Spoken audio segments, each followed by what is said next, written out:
Sí que es verdad que estamos en un momento de crisis. Uno de los marcadores más claros es Burdeos. Lleva bajando ya 2 o 3 años a niveles de hasta un 30% en primer. Imagínate, el Chateau Lafite a día de hoy vale lo mismo que en el 2010. La mayor decepción que me he llevado en la vida. Cuando entras, te encuentras una viña pobre, sin cuidar. Es una sociedad de vivir de las rentas de... El concepto terroir no solamente es uno, son 5. Hay terroir incluso en la boca de cada uno que se lo bebe. ¿Dónde estamos? ¿Qué son estos focos, estas cámaras, estas copas? Las mías sucias, por cierto. La ubicación exacta no la podríamos decir porque si no tendríamos que matar a alguien. Llego a Londres en el 2017, entro como aprendiz de sommelier en Gordon Ramsay y ahí es cuando empieza a picar el gusanillo del mundo del vino, porque de sommelier se trabajaba menos que de camarero. Tenemos productores enormes que lo hacen súper bien, por ejemplo. Tú te ves una copa de ese vino y sabes que estás en Jerez, sí o sí.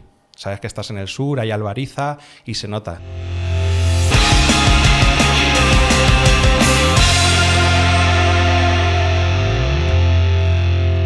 Bienvenidos a The Wine Bunker, el refugio donde se bebe con cabeza, pero se habla sin filtros. Aquí venimos a hablar de vino como se habla de la vida, con ganas, con errores y con alguna copa de más, como las que tenemos ahora, Pepe. Bueno, así es, Dani, el vino es para disfrutarlo y entenderlo sin postureo. Primero vamos a presentarnos.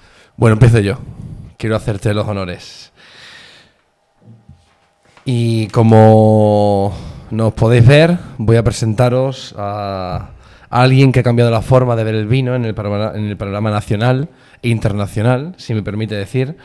Él dejó una vida cómoda como farmacéutico en la provincia de Albacete para perseguir un sueño entre viñas, empezando literalmente desde cero en el garaje de su casa. Y hoy elabora vinos en diferentes regiones del país, siempre fiel a 3 principios: el respeto absoluto al terruño, la sostenibilidad y una interpretación personal que se atreve a desafiar lo establecido. Pepe, de heredar una pequeña viña familiar, pasó a construir proyectos que hoy inspiran a bodegas, enólogos y sommeliers de todo el país. Digo proyectos, aunque ya son una realidad, porque seguro que siempre le da una vuelta para seguir buscando su camino y aprendiendo mientras. Dominio de Casalta, sobre Levante, sobre la Poniente, Atalaque. Seguro que os suenan algunos, ¿verdad?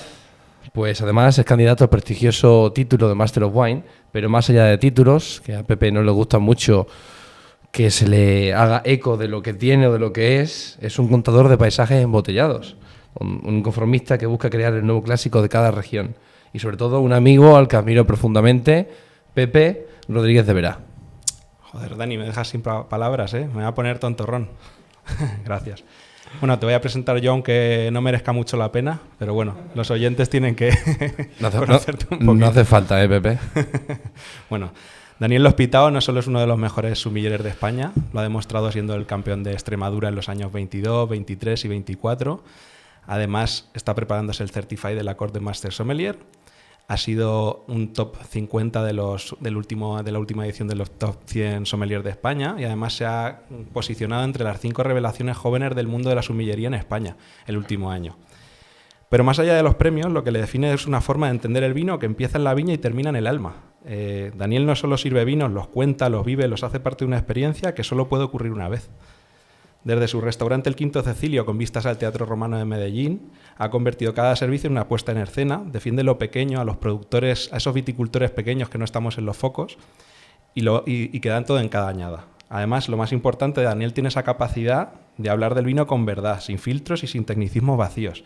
Te cuenta el vino como si estuvieras hablando con un amigo en una copa y por eso estamos aquí hoy. Bueno, Pepe, muchísimas gracias por tus palabras. Te prometo que yo no lo hubiese explicado no mejor, sino con más cariño y más verdad. Pero ahora, sin más preámbulos, ya que nos hemos hecho las presentaciones, vamos a ir al grano. ¿Dónde estamos? ¿Qué son estos focos, estas cámaras, estas copas? Las mías sucias, por cierto. Falta un lavavajillas en el búnker. La gente pensará que nos hemos vuelto locos encerrándonos aquí a beber vino, pero vamos a contarles algo más, ¿no? Bueno, sí, la ubicación exacta no la podríamos decir porque si no tendríamos que matar a alguien. Esto es un lugar perdido en el mundo. Secret spot.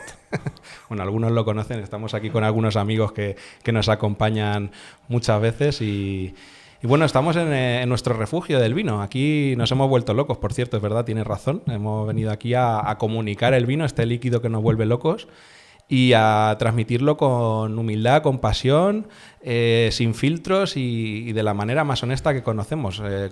con equivocaciones, aprendiendo mucho durante el camino y bueno, pues este es nuestro lugar secreto donde nos juntamos, nuestro choco, donde nos juntamos a beber vino y a emborracharnos los amigos. Así es, Pepe. De hecho, la idea es que juntarnos, compartir con nuestros amigos y con nuestros oyentes, pues, y hacer debates de temas que realmente nos preocupen, que por eso estamos aquí, queremos nosotros y los invitados que vayan viniendo a nuestro búnker, siempre con humildad, que es el principal objetivo del búnker, hablar desde el corazón y con la serenidad total de no intentar dañar a nadie ni a nada. Y los capítulos contarán con un invitado especial, cada uno, en el cual vamos a abrir un debate a tratar entre los tres y al final de cada capítulo intentaremos dar una solución.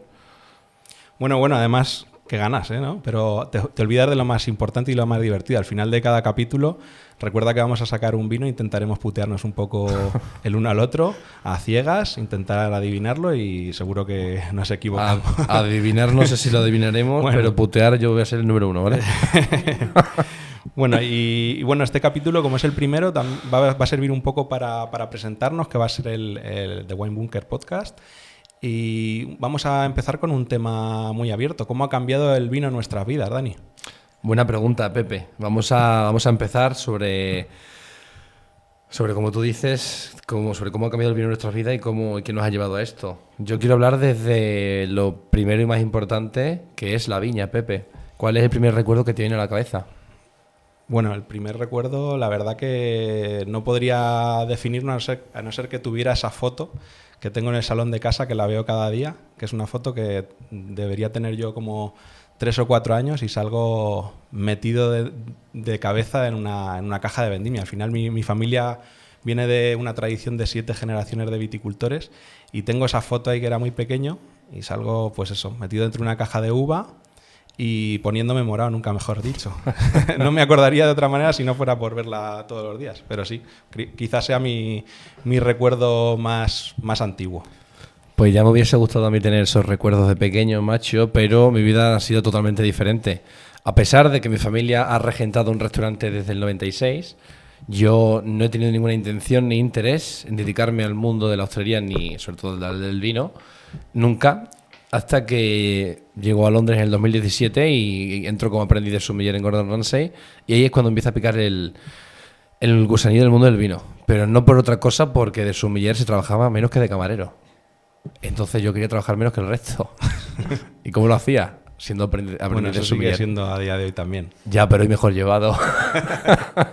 Y fue ahí cuando empecé a adentrarme en el mundo del vino. En Londres, además, que es uno de los mayores spots donde puedes ir a ferias de todas las zonas y regiones del mundo, que ahí fue donde dije, esta es mi vida y esta es mi pasión hasta el día de hoy, 24 horas al día pensando en vino.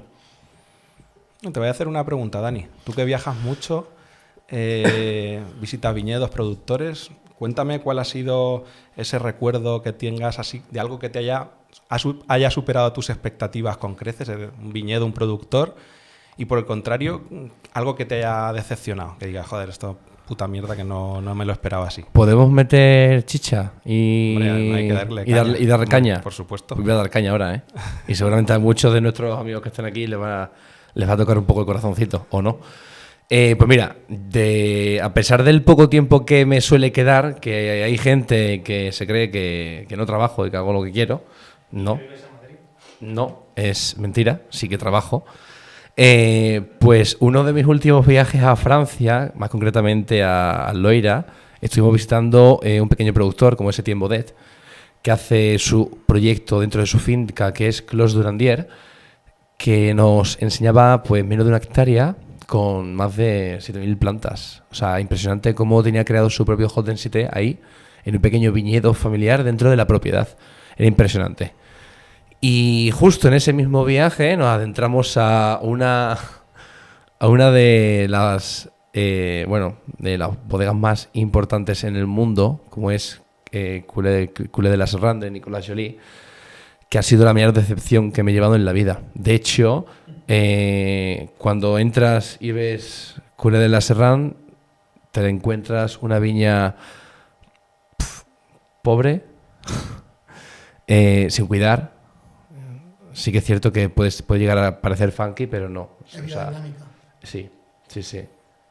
sin cuidar, y sobre todo luego la explicación y lo que te enseñan dentro de bodega es una sociedad que no es la sociedad que nos mola a nosotros, ¿no?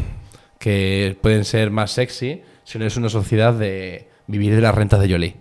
Entonces seguramente haya sido uno de los vinos que me han gustado mucho, pero que después de conocer la historia dentro de ella, seguramente no los vuelvo a probar dentro de mucho. Y lo siento si he metido mucho estamos para el cañón, pero soy honesto y así lo voy a seguir siendo en el podcast. Pues mira, yo te voy a decir una cosa. Aparte de los viñedos que he visitado así en Borgoña, los míticos, ¿no? Los grandes nombres, Romanée Conti, etcétera, al final me ha sorprendido mucho la manera de trabajar que tienen en Sicilia, sobre todo en algunas contradas como puede ser Barbavecchi, en la cara norte del Etna. Allí productores como Grazzi o Frank Cornelissen que transforman esas viñas centenarias en alberelos, en algo que realmente está súper chulo. Para mí ese entorno, aunque parezca algo más sobrio, me parece mágico. Me ha gustado mucho, me ha sorprendido. Ha sido una de las cosas que más ha superado mis expectativas. Y un poco hablando en contrapartida, digamos, me acabo de acordar ahora mismo, estuve en Ningxia hace poco, en China. Hace nada, ¿no? Una semana apenas. Hace un par de semanas, sí. Y es verdad que es una región emergente, pero esperaba más de allá. Es un lugar súper austero donde hace un frío de pelotas, menos 30 grados en invierno, que tienen que enterrar las viñas incluso en invierno para que sobrevivan. Un tío mediterráneo como tú y no aguanta mucho, Pepe. Hombre, yo soy de Albacete, que allí en Chinchilla hace frío de cojones también, que no tanto como allí, pero sí. Y sí que es verdad que me decepcionó un poco porque allí es una industria que yo esperaba un poquito más evolucionada. Están metiendo un montón de pasta y los productores van un poco a remolque, ¿no? de grandes apelaciones como Burdeos y tal, con variedades bordelesas, pero sí que es verdad que considero que no están adaptadas y bueno, pues creo que tienen que dar un paso atrás y volver a recuperar un poco o buscar su identidad, ¿no? Vamos a calentar un poco más, Pepe, el ambiente. Ponte serio ahora, ¿vale? ¿Hasta qué punto crees que el abuso de la palabra terroir afecta a elementos de marketing del vino? Mójate con algunos nombres, no me seas cortado. Lo primero tengo que decir que el concepto terroir, yo estoy de acuerdo con lo que dice Pedro Ballesteros, Master of Wine, donde el concepto terroir no solamente es uno, son 5. Al final no solo abarca el suelo, hay terroir incluso en la boca de cada uno que se lo bebe, ¿no? Cómo transforma esa percepción que tiene en el vino. Pero ya que estamos un poco enfocados en el mundo del viñedo, yo creo que al final lo que tiene que transmitir el vino siempre es autenticidad, que hable con honestidad en la copa y que refleje muy bien el sentido del lugar. ¿Eso cómo se refleja? Pues que marque muy bien la identidad del suelo, el clima sobre todo, y bueno, la mano del hombre que lo trabaja. Al final, lo que sí que es verdad es que cuando se pone por encima esa parte intervencionista, que a veces nos pasa incluso en regiones como puede ser Borgoña, que es un poco el flagship defensor de la palabra terroir, que hay productores incluso que se salen de ahí, ya te empiezas a salir un poco de dónde viene el origen. Creo que la honestidad y la transparencia, donde refleja realmente en la copa de dónde viene el vino, para mí es lo más importante. Tenemos productores enormes que lo hacen súper bien, por ejemplo, Ramiro Ibáñez. Tú te ves una copa de ese vino y sabes que estás en Jerez, sí o sí. Sabes que estás en el sur, hay albariza y se nota. Ahí eso es lo que creo que define bien el... Estoy de acuerdo contigo completamente, Pepe. Fíjate que lo que más me preocupa no es que se hable únicamente de terroir, sino que se ha convertido en una palabra vacía. Una palabra manual que se usa únicamente para justificar casi cualquier cosa hoy en día. El terroir no se enseña ni en una presentación de PowerPoint.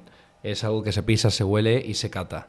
A veces parece que se nos olvida que detrás de ese concepto hay generaciones de gente que ha entendido su tierra con las manos y no con un discurso.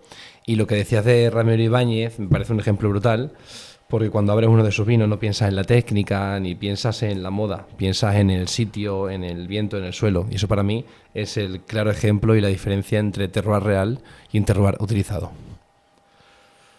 Bueno, vamos a cambiar un poco de prisma, ¿no? Vamos a centrarnos un poco en la elaboración, en esa parte de enología o como coño lo queramos llamar. No lo confundamos con egología, que hay mucha, por desgracia hay mucho de eso en este sector y hay que bajarse un poco a la tierra y ser más humilde. Te voy a hacer una pregunta más personal, Dani. ¿A ti te pone cachondo hacer un vino como sumiller y meterte un poco al barro y trastear un poco como han hecho otros sumilleres? ¿O crees que mejor el sumiller debe estar en la sala y actuar con oficio como es su lugar? Qué buena... buena pregunta. Eso, te tienes que mojar, ¿eh? Sí. Qué buena pregunta, porque realmente es una pregunta muy difícil, porque a todos los sumilleres, o por lo menos a los que conozco yo, en su pequeño corazoncito, pues sí que nos haría ilusión, por lo menos te hablo de mí, así en algún momento de mi vida me haría ilusión pues poder hacer algún vino. Pero ¿qué pasa con esto? Que hay que ser muy honesto y muy humilde para saber que a mí me queda un largo camino aún por recorrer y no tirarme al barro si me ofrecen hacer vino con alguien solamente por experimentar. Creo que si algún día experimento, tiene que ser con la conciencia tranquila de que por lo menos algo voy a hacer y que sepa que sea consentido. O sea, no voy a tirar el barro para probar y por ver. ¿No has hecho ningún vino de pitarra allí en Extremadura? Dios me libre. Pensábamos que te molaba más el rollo de experimentar, Dani. Sí, pero no tanto. No, es cierto, a ver, porque entonces me van a odiar en Extremadura y me van a echar de allí. Y necesito volver a casa esta noche. El rollo de experimentar, bien, pero hay que experimentar con cierto criterio. Y antiguamente en Extremadura se hacía vino de pitarra para abastecer las casas y para cocinar. Creo que hay mucho más allá de eso y hay que saber un poco cómo gestionar la elaboración. Y a mí me queda. Bueno, yo opino un poco, a todos nos mola probar vinos de caras conocidas, sumilleres y tal, y ver un poco su interpretación de cómo tiene esa persona la percepción del viñedo, de la elaboración, ¿no? Porque al final los sumilleres están abiertos de mente, prueban vino de todo tipo de tal, y siempre mola probar eso. La verdad que conozco pocos casos de éxito, pero creo que es como acelerar, ¿no?, los pasos. Al final el enólogo o el elaborador es una persona que ha estudiado química o enología, que no necesariamente hace falta esos estudios, pero sí que pienso que es una persona que está detrás del viñedo y detrás de un proyecto muchos años investigando, tratando de mejorarlo cada año o perfeccionándolo cada año un poquito más. Y sí que es verdad que estas personas que van un poco a elaborar no digo todos, pero sí que hay algunos que creo que se apoyan demasiado en esas personas que han estado investigando muchos años y obtienen, digamos, ese conocimiento por la vía rápida. Que es un conocimiento forzado, ¿no? Y al final, llegar a perfeccionar vinos de alta calidad requiere un trabajo de muchos años de prueba-error. Y sí que es verdad que con un padrino bueno, pues aceleras ese proceso relativamente rápido y los errores, digamos, que te enseñan a evitarlo muy, muy fácilmente. Entonces, bueno, hay algunas excepciones que hacen cosas brutales. Por ejemplo, Jade no es sumiller, pero ha trabajado en cocina y tal, pero hace vinos francamente... para mí son técnicamente perfectos. Uh-huh. Y se nota que el oficio y la pasión que tiene sobrepasa a su trabajo previo en sala y en cocina. Bueno, tenemos el primo de un amigo nuestro que está aquí con nosotros, que es William Kelly, que también justamente hace esos vinos muy técnicos. A mí me gustan más los de William Kelly. Que es otro gran ejemplo. Bueno, ahora... que estamos ya calientes, Pepe, te voy a lanzar otra preguntilla, ¿vale? Como elaborador, ¿qué opinión te merecen los vinos de mínima intervención, naturales, como lo quieras llamar? ¿Y hasta qué punto toleras el defectillo?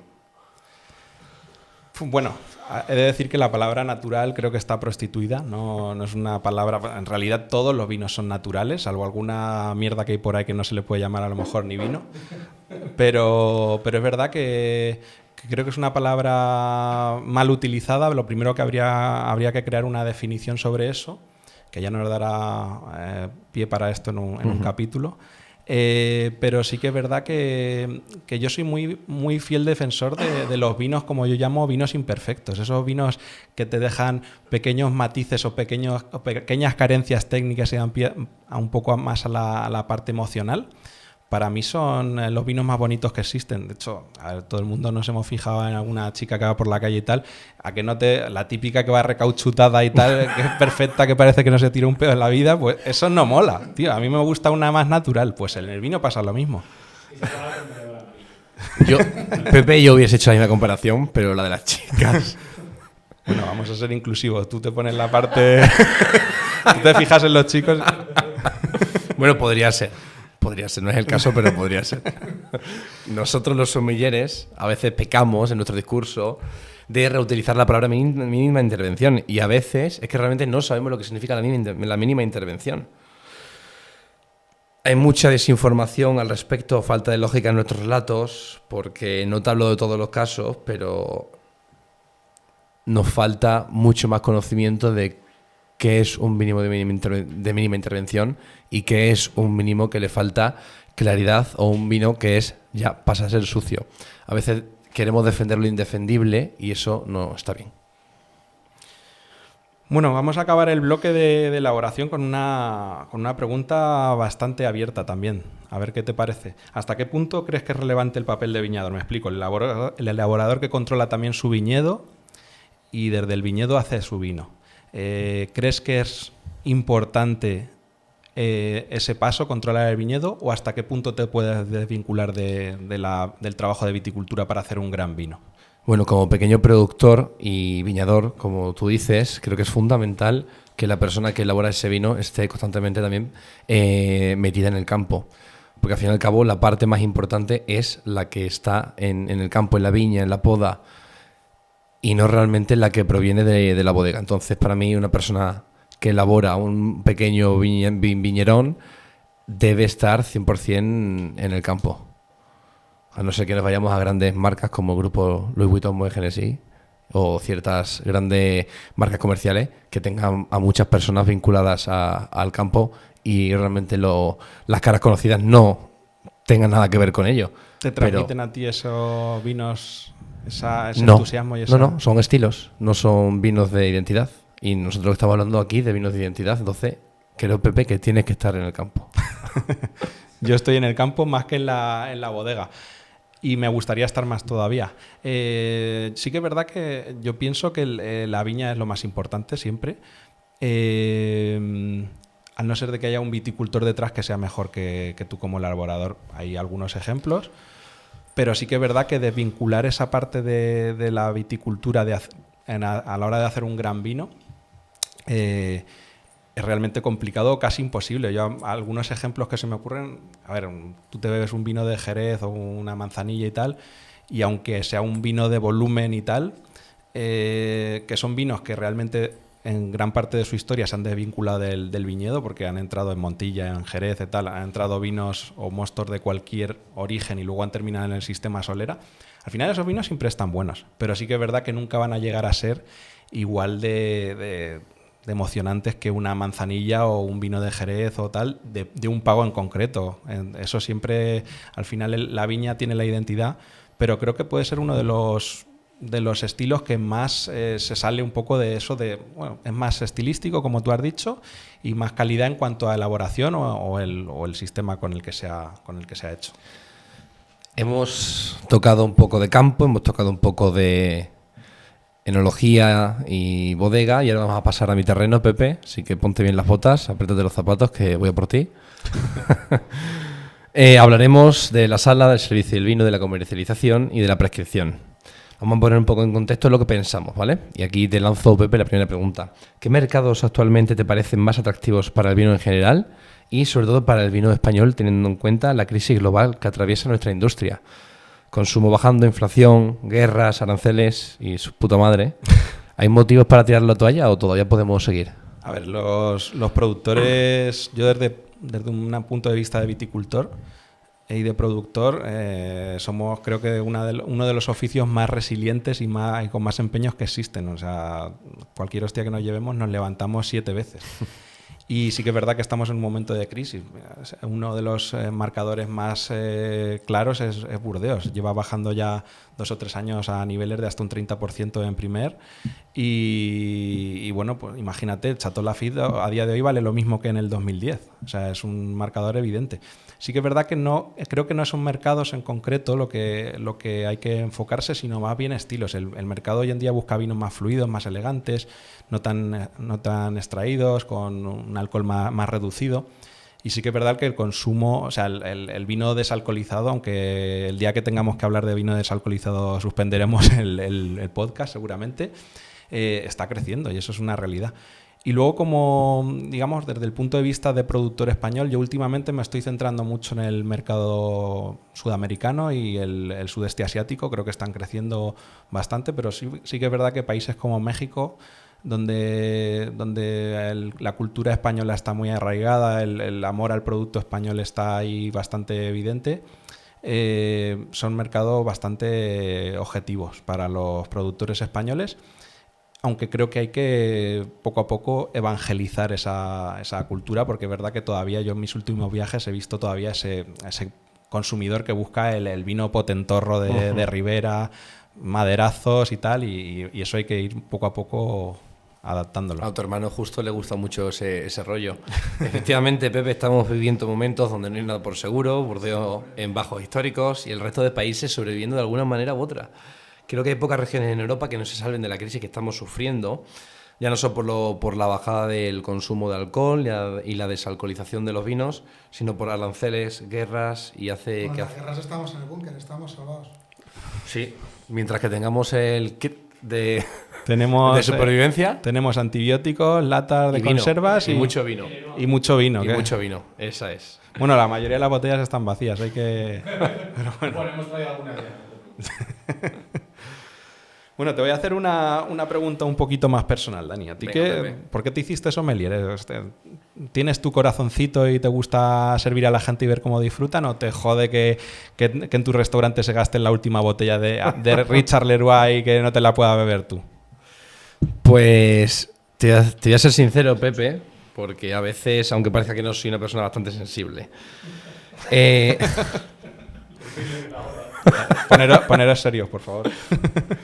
Siendo honesto, creo que el ser sommelier para mí es una excusa. Realmente lo que me mueve no es el vender una botella o quedarme sin la última botella de Leroy, sino es entrar en una conexión con la persona con la que está queriendo disfrutar de mi sitio, de mi negocio o de una experiencia con una persona querida. Entonces, para mí es ponerme en el papel de esa persona e intentar, sin que con muchas palabras me diga, intentar ver qué es lo que quiere ver y hacerle disfrutar. Y crearle una experiencia sin ser un chapas y sin ser pesado. O sea, al fin y al cabo se trata de eso, ¿no? De darle ese líquido llegado de los dioses a una persona que o tiene poca experiencia o tiene poco conocimiento y decir, ostras, me quedo con este chico, en este sitio, en este día, con mi pareja, que me ha hecho disfrutar de algo inolvidable. Entonces, para mí ese es el concepto de ser sommelier a mi manera de pensar, ¿eh? Aquí dice Sergio que sois unos tiesos, que se refería a la Madame Leroy, no al tieso ese. Ah, Richard no era, joder, tío. Ah, cabrón, pero Madame Leroy, tío.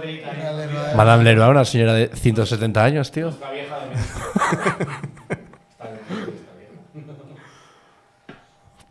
¿Por dónde vamos? Bueno, me has convencido. La verdad es que eres un poco cabronazo, pero bueno, me mola lo que has dicho. Bueno, te voy a preguntar otra cosa.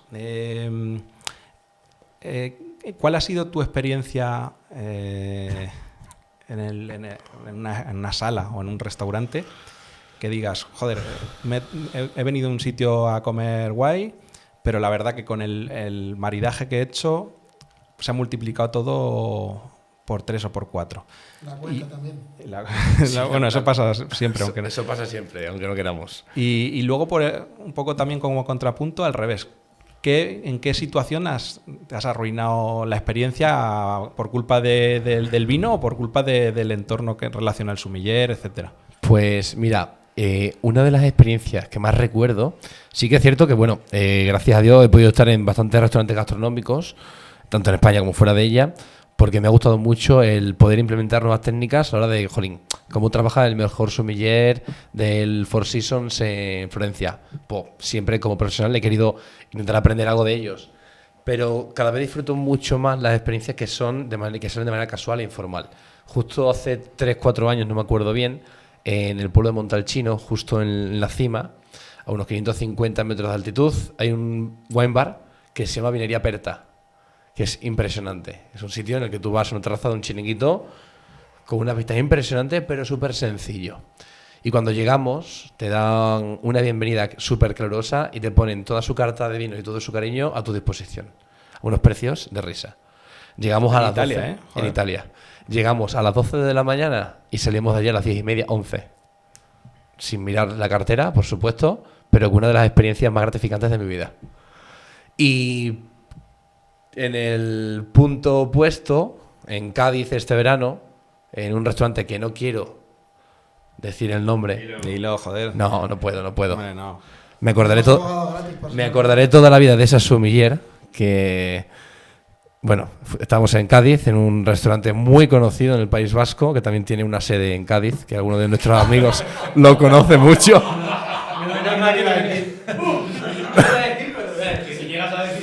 Coño, Bueno, ¿no será que sí. no vino? Simplemente, bueno, comimos muy bien, pero simplemente el trato de esa sommelier, jolín, a mí me pareció muy frío, ya que pedimos un vino, o sea, tampoco le pedí la carta de vinos y pedimos un vino al camarero que nos sirvió y me dice, sí, no te preocupes, te traigo ahora mismo. Y a los 5 minutos me llega la sommelier por detrás como una serpiente, me dice, perdona, el vino me lo tienes que pedir a mí.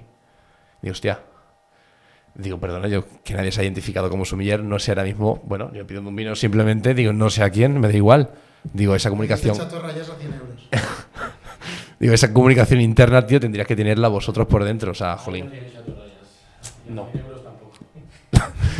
Pero bueno, por el resto comimos muy bien, pero ese trato frío que a lo mejor hubiese podido ser, si me hubiese tratado de otra forma, hubiese podido ser mucho más ameno y me hubiese invitado a beber más o mejor, pues me dejó pues una experiencia desagradable. Pero bueno, que a todos nos puede pasar alguna vez que en algún servicio que nos pille mal. O sea, que eso lo entiendo. Bueno, yo lo voy a poner mucho más cotidiano y más cercano. Yo creo que, mira, yo vivo en Murcia y justo debajo de mi casa tengo el restaurante Churra, que es uno de esos sitios tradicionales que se come bien, la comida guay, una carta de vino muy buena, materia prima muy buena, pero cuando se suma Carlos a la fiesta y empieza a abrir vinos, eso se multiplica por 6 o por 7 la experiencia. La verdad que es la hostia. Un saludo, Carlos, por cierto, un abrazo. Y lo tengo al lado de casa por suerte y disfruto, bueno, es una maravilla. Y como experiencia mala, me voy a poner a mí mismo de ejemplo. Yo monté aquí en Madrid un wine bar hace unos años y contraté en su día a un chaval de Sumiller que el tío era muy simpático, muy educado y tal, pero era un plasta de cojones. O sea, cada vez que se sentaba alguien en la mesa le daba una chapa que era muy pesado. Y al final, pues bueno, yo creo que la gente al final, el típico sumiller que te da la chapa y te intenta enseñar de todo, yo creo que aburre, ¿no? Al final la gente va a beber y a disfrutar, a emborracharse y a pasárselo bien. No quiere que te enseñen de vino o que te den lecciones de algo, ¿no? Por lo tanto, creo que es algo que hay que poner un poco en cada uno en su lugar. Totalmente, Pepe. Creo que al fin y al cabo esa es la cuestión de hacer disfrutar y saber leer al cliente y qué es lo que necesita en ese momento. Bueno, ha llegado el momento y lo más importante... Hemos venido a lo que hemos venido. Hemos venido a beber, ¿no? Estamos en el búnker. Entonces, ahora vamos a hacer una pequeña cata en la cual queremos invitar a nuestro público que participe en ella. Parece el videoclip de Tangana, ¿eh? Sí,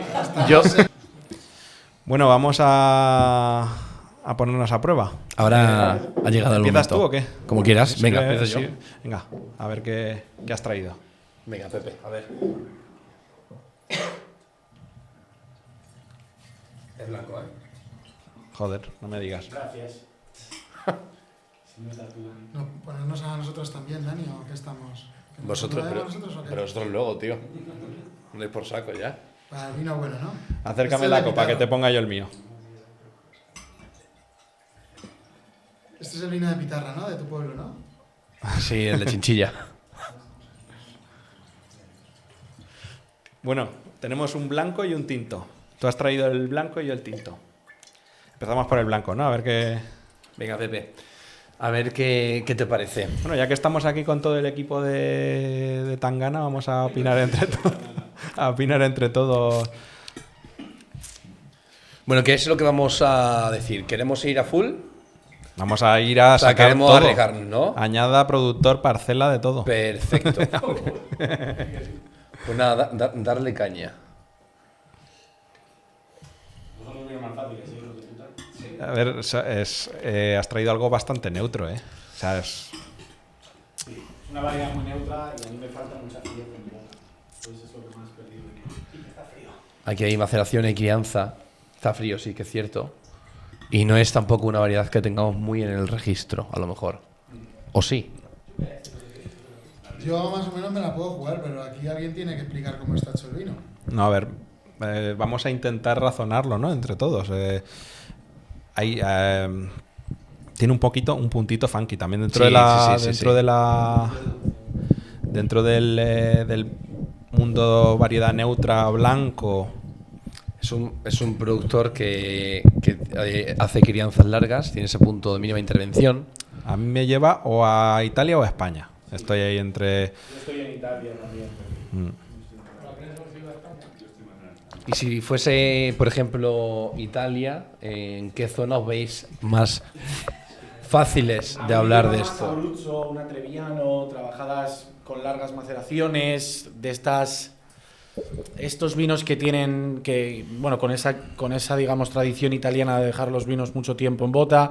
Hay una parte que me parece reductiva, pero también hay una parte de oxidación. El mundo se reduce. Tiene ahí un redox ahí. Por eso hay un redox, pero que luego a la vez tienes una parte de oxidación, o Sí. sea, que posiblemente me dé más por años en botella, quizá. Entonces, no sé. Yo creo que está bien disparado Abruzzo, Treviano. Me puede ir por ahí, En España podríamos pensar en otras zonas, pero tenemos que ir a zonas de acidez baja Sí. que quizá no estamos tan acostumbrados más Y- allá de la cuenca Y no mediterránea. tiene tanta influencia mediterránea. O sea, al Ah, final. Bueno, me parece que puede ser o Emilio, Pepe o Valentini, por estilo quizá más Valentini, ¿no? Porque sí que vemos esa parte de mínima Sí. intervención. Para mí, Entonces podemos estar Emilio ahí. Pepe es un poquito más expresivo. Eso creo yo también. Así que yo por ahí puedo estar. ¿Y qué años tiene esto, Pepe? Sinceramente no entre- soy ningún experto en las añadas de... Yo diría. No. No, yo creo que tiene algo más de tiempo. No tiene demasiada evolución, pero yo diría que tiene por lo menos 6-7 años. Sí, yo estaría en un 17, algo de ese estilo. Una 19 tampoco está. 19. Sí, podría tener un poquito más de evolución. 18-19 es buena opción, ¿no? A mí- ¿No? yo- Dani se está riendo, el cabrón. Yo me la voy a Vamos, jugar. vamos. Yo me la voy a Sois- jugar, ¿eh? Oye, estamos intentando Sois sacar la todos- añada y todavía no sabemos ni qué coño Sois es. todos, Esta mierda la hemos probado antes en el búnker. ¿a que sois sí, Daniel? todos unos cabrones.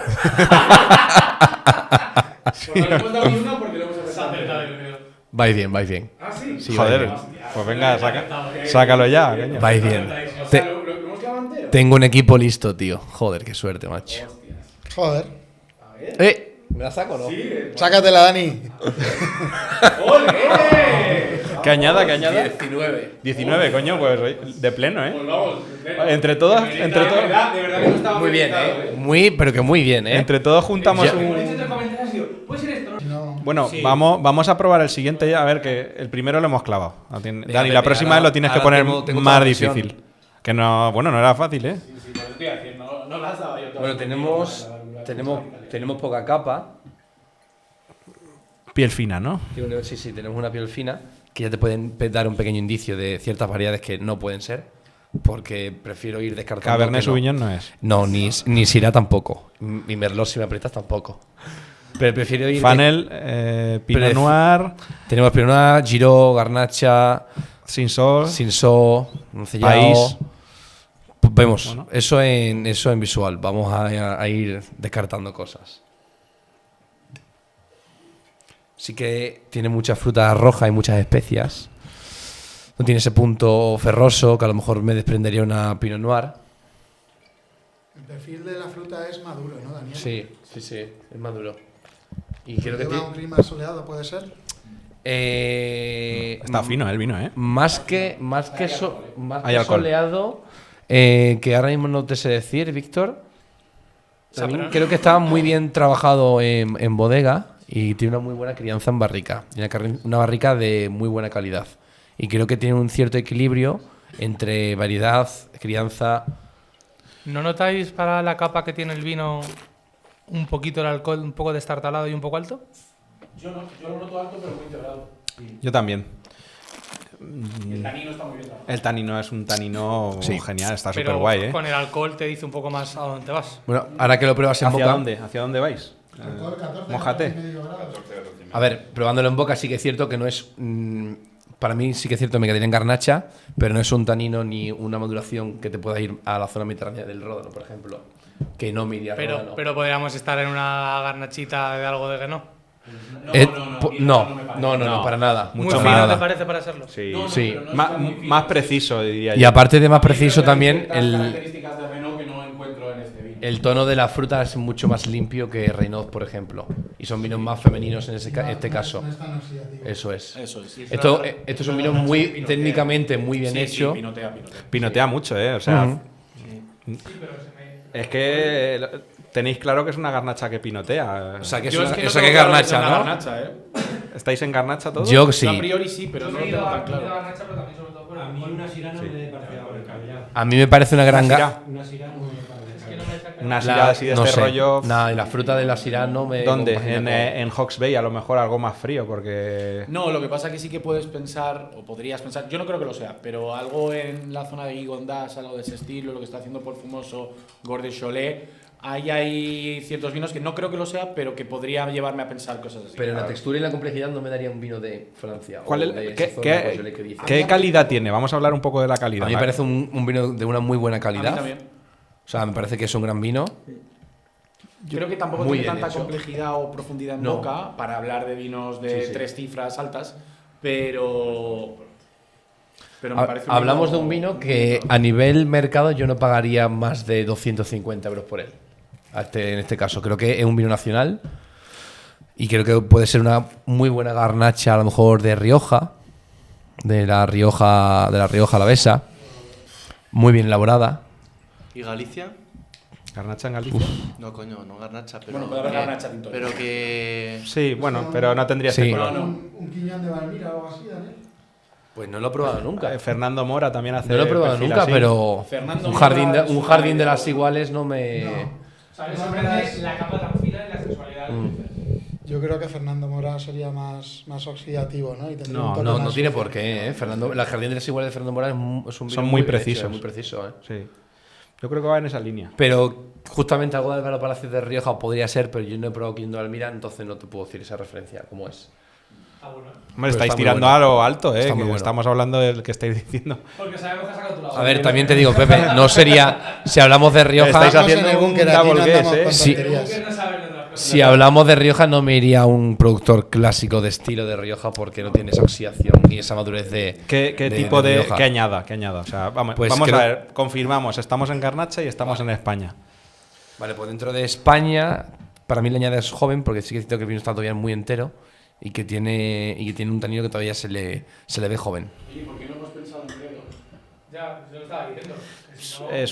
Es una opción, ¿eh? Habéis tirado rapidísimo. No he bebido nada. Gredos creo que es. ¿Cómo que no has bebido comando? Pues si lo he bebido no me acuerdo. Pero Bueno, Sergio, Lo has bebido conmigo, además. estaría muy rico. Pero Esto es Esto puede Ojo ser que un día hacer comando G. la primera gran bomba del podcast. Sergio, que todos seguimos en Instagram, no ha probado nunca Comando G. No, Claro, esto, por favor. Que se acuerde, claro.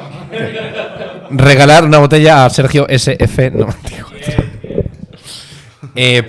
Ojo, podría ser, pero Comando G sí que es cierto que tendría mucho más suelo que lo que tiene esto. Sí, sí. Ahí hay más savory Eso notes. es. ahí. Y sería mucho más mineral que lo que es esto. Esto para mí es más... Y un poquito menos intervención. Tener Eso en es, cuenta que el eso vino es. está Cierto. totalmente limpio, no tiene. Yo creo que es un vino. Es un vino filtrado. técnicamente muy es un bien elaborador hecho. técnico. Eso es. Por eso estamos ahí en el. Yo creo que hay que encaminarse un poco a Fernando Mora o a. Sí, Álvaro por ahí va, Palacios. por ahí va. Es uno de los dos. Pero yo estoy en Álvaro Palacios, pero a mí, Fernando Mora, no sé, he probado a lo mejor, igual que Sergio no ha probado el Comando G, yo he debido probar las botellas no tan buenas de Fernando Mora, porque sí que lo noto a veces un punto más oxidativo, más sucio, más terroso de lo que es este vino, que lo veo muy preciso y también con bastante más intervención de lo que dice Fernando Mora que hacen los vinos. No sé, yo O sea, yo creo que es un perfil yo entre parecido. esos dos sí que diría que están nombrados lo del jardín este. Jardín de las Iguales. Jardín de las Iguales. Algo de eso, sí. Porque, Bueno, vamos a destapar. Vamos a ver qué has traído. Añada. 2020. 2019. No, 19. 19 por ahí, ¿no? sí. 19. 19. ¿Qué es, Pepe? Yo creo que hay por ahí alguien que lo ha acertado. Es Quiñón ¡Hostia! de Valmira, Álvaro Palacios. Muy bien, Víctor. Guay, Ha ¿eh? sido Víctor. Mi primera vez. También he abierto el frigorífico. Está bueno. No lo esperaba, ¿eh? Ahora, no sé lo que cuesta esto. Claro, eso son 350 pavos mínimo, ¿no? Bien comprado. Que no pagaríamos más de 250. Yo no pagaría. Exactamente. Ahí es otra cosa. Para mí no es otra cosa. Y también, a veces es muy importante probar a ciegas y decir, ¿cuánto pagarías por esto? Sí. Y no lo hacemos. Y pagarían y compraríamos mucho menos pepino de lo que compramos, ¿eh? Yo pagaría... No sabes. Eso recuerdo el día que abrí aquí un mar al agua y. Hostia puta, a ciegas, tío. Y los insultores fueron Qué espectaculares. castaña, tío. Agua es un vino Eso era horrible, no tío. voy a Ese día decir fue nada en horrible. cámara sobre ese vino. Chicos, un Bueno, placer teneros a todos en el Gracias, chicos, búnker. por acompañarnos en este episodio. ¡Viva el Ah, búnker! Por el búnker. Bueno, no olvidéis de seguirnos y hacer clic en la pestañita, seguir a The Wine Bunker, a Pepe y a mí, y luego si queréis a nuestros invitados. Un abrazo a todos. Un abrazo. Salud. Abrazo.